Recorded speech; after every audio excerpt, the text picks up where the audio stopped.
Hey guys, I'm Sahil, back with another video. Today we're going to be revisiting and reviewing the OnePlus 7 Pro, which actually released in May of 2019. So the phone is actually almost an year old, but it got the award for the best smartphone for the year 2019 by Marques from MKBHD. So it's going to be pretty interesting looking back at it in 2020. So stay tuned till the end of the video. Before we move any further with this video, I'd like to mention that our channel just crossed over 8,000 total views and is now also over 100 subscribers. This means a lot to me considering the amount of work that I put in these videos, that of course I hope you guys are really enjoying. Keep watching my videos and supporting the channel, and I hope we reach much greater heights in the near future. If you are new around here, be sure to hit the subscribe button and also hit the bell notification icon to become a part of this growing community.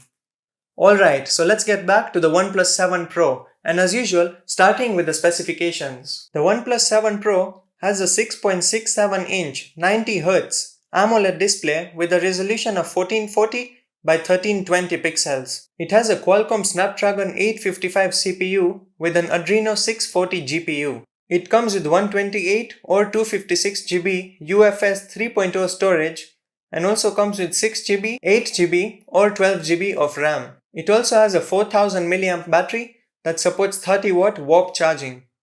It also has an under-display optical fingerprint scanner and stereo speakers. The camera setup on this phone is also pretty good, but we'll get back to that later in the video. The phone comes in three colors. There is Mirror Grey, Almond and Nebula Blue. The one I have is the Nebula Blue version. The Mirror Grey and the Almond come with a shiny glass finish which are fingerprint magnets, while the Nebula Blue comes with a matte finish which does an amazing job to hide fingerprints from the back of the phone. The phone is generally quite big in the hands, but I like the design of the phone. It has Gorilla Glass 5 both on the front and back, with an aluminium frame that houses the volume buttons on the left side and the power button, in addition to an alert slider on the right side. It's a 3-stop alert slider that switches modes between ring, vibrate and silent. The size of this phone really pays off when you look at the 6.7-inch QHD Plus 90Hz display panel that covers the entire front of the phone. This display also curves over both the edges of the phone, which looks great, and the palm detection also keeps it from detecting false touches on these edges. Let me just say it out loud that this display is the best part of this phone. The 90Hz refresh rate plus the QHD Plus resolution plus OnePlus's Oxygen OS provide a sensational balance between speed, sharpness, smoothness and also software experience. Using this phone feels like a breeze, and it is one of the best experiences of using a OnePlus device. Browsing through web pages, opening and closing applications, playing games and also watching videos on this phone feels like it can tear through any task thrown at it without even the slightest of stutters. The underscreen fingerprint scanner is also really fast and managed to detect my fingerprint correctly most of the times. The screen is incredible, although very power consuming. But you can manage to pull out a full day of usage from the 4000 mAh battery cell in the phone, with brightness set to roughly 75% and also cellular connection, Wi-Fi and GPS all left on. The battery life of the OnePlus 7 Pro is not bad by any means and will not let you back in your daily usage scenarios. The 30-watt warp charging also charges the phone with unbelievable speeds, so you don't need to put it to charge overnight. Getting to the software, which is OnePlus's Oxygen OS based on Android 10, I have to say that I prefer it even over Google's own implementation of Android in their Pixel smartphones. OnePlus really tries to keep things simple and at the same time pack in all the essentials that the users might require. You can change the theme of the device and also choose an accent color which shows in places like the notifications panel and the settings menu. It's subtle but goes a long way when it comes to changing the looks of the device based on the user's requirements. The stock applications are also very quick to open and easy to use. For example, the gallery, the calculator and the file manager. The home screen also has a shelf on the left, which I find really useful in my usage. It shows your monthly data usage, available storage space, most used applications, recent contacts, weather data, and is also customizable to your needs. In the app menu, there is also a feature called Hidden Space. which allows to hide applications and yet have fast and easy access to them if need be. It's the combination of such features and tiny, minute details that OnePlus really cares for, which ultimately enhance the user experience of the phone. The software gets regular security updates and patches, and OnePlus also has an astonishing record of releasing Android updates on schedule. I can go on and on about the software, but the conclusion is that OnePlus pays extraordinary attention to receiving the users' feedback and also improves the software based on that, which directly reflects on their phones, which very few companies manage to pull off perfectly. And this is the reason why it took this long to explain the software of the device, as ultimately it's the only thing that really stands out when using a OnePlus phone as a daily driver.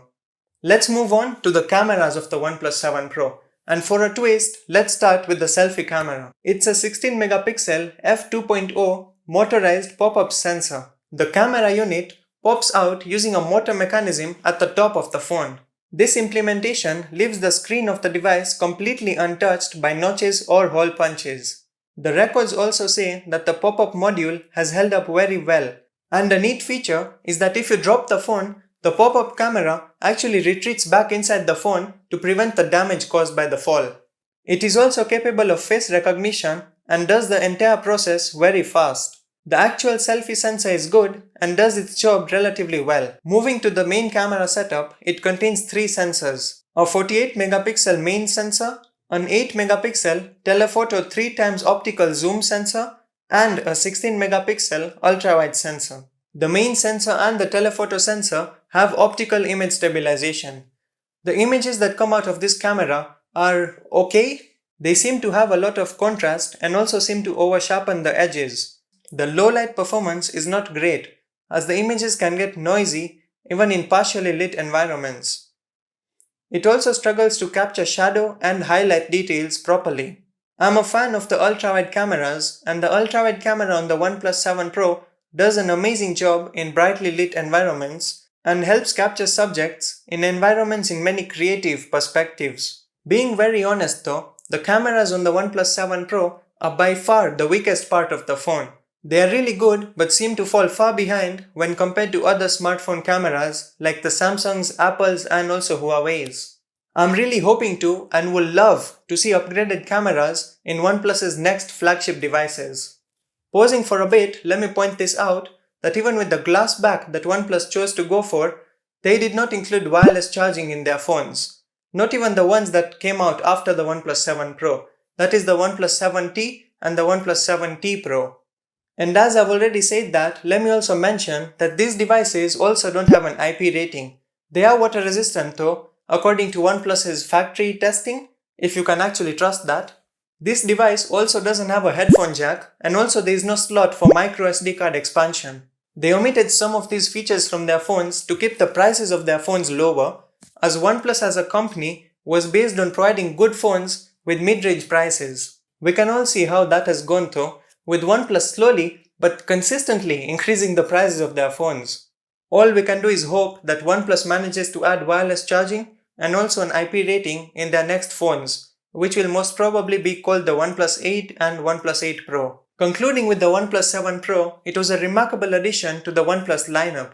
It doesn't have many fancy features like in Samsung's S20s and Notes, but yet manages to deliver on everything essential to smartphone users nowadays with a price point of $499, which is fiercely competitive considering what the device is capable of. The price for the OnePlus 7 Pro was reduced by OnePlus when they released the OnePlus 7T and 7T Pro later that year. Actually, the OnePlus 7T Pro is very similar to the OnePlus 7 Pro. I've provided the links for all these devices in the description below, so be sure to check out those links and also compare the prices to choose the one that best suits your requirements. That's it for this video, and as we wait for the OnePlus 8 to release, which is around April of this year, I hope I've covered everything you need to know about the OnePlus 7 Pro. If I've missed anything, do let me know in the comment section below. On the flip side, if I did a good job, smash the like button below to show your support. With that said, catch you guys in the next video. See ya!